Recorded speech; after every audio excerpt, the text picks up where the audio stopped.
Mister पुटवेचं गुपित.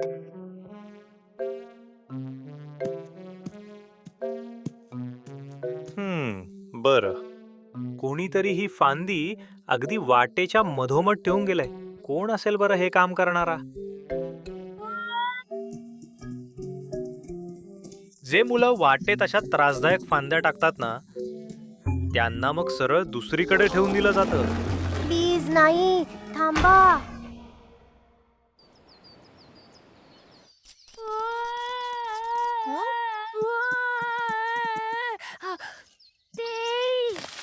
मी काढून टाकली. खरं तर तो एवढ्या सकाळी काय करत असेल? गोनो गोनो, काय झालं? सगळं ठीक आहे ना?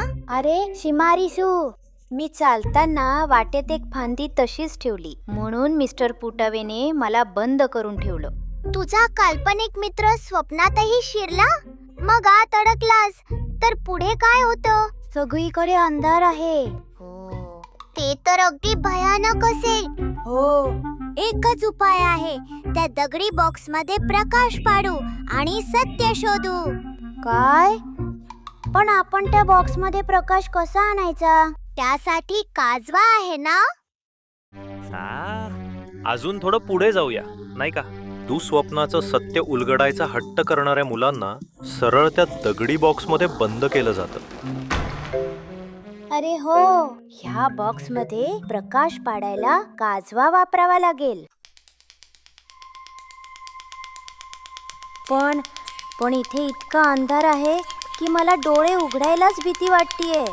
डोळेच बंद ठेवलेस तर सत्य कसं दिसणार? मी डोळे उघडले नाहीत. मला भयानक काहीतरी दिसेल असं वाटलं. तू स्वप्न म्हणजेच ज्याची भीती वाटते तेच त्यात दिसणं. तरी सुद्धा मला अजूनही भीती वाटते. बरं ठीक आहे, आपण एक काम करू. मी तुझ्या दुःस्वप्नात तुझ्या सोबत येईन. वा, चालेल. धन्यवाद शिमारिसू.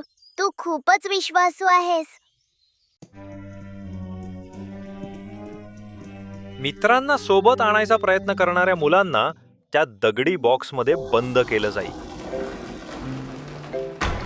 चल बोनो बोनो, आता काजवा बाहेर काढ. ठीक आहे.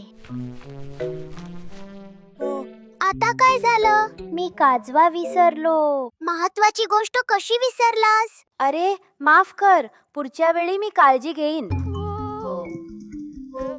दुःस्वप्नाचं सत्य सतत शोधायचा प्रयत्न करणाऱ्या मुलांनाही त्या दगडी बॉक्समध्ये बंद केलं जाईल. बोनो बोनो, काजवा बाहेर काढ. ठीक आहे. चल आता डोळे उघड. ठीक आहे.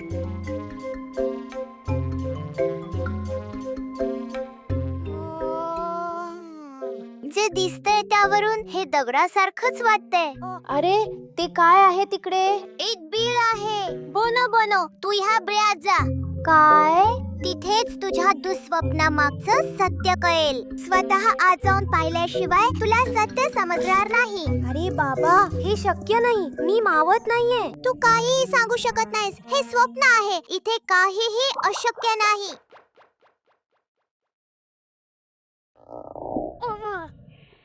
बोनो बोनो, तुला तिथे काय दिसतंय सांग ना. अरे पण हे तर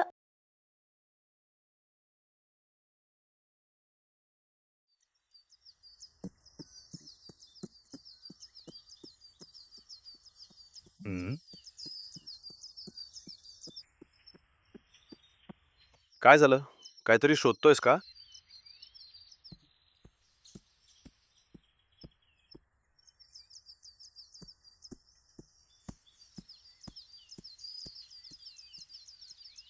पण तिकडे भोकच नव्हतं.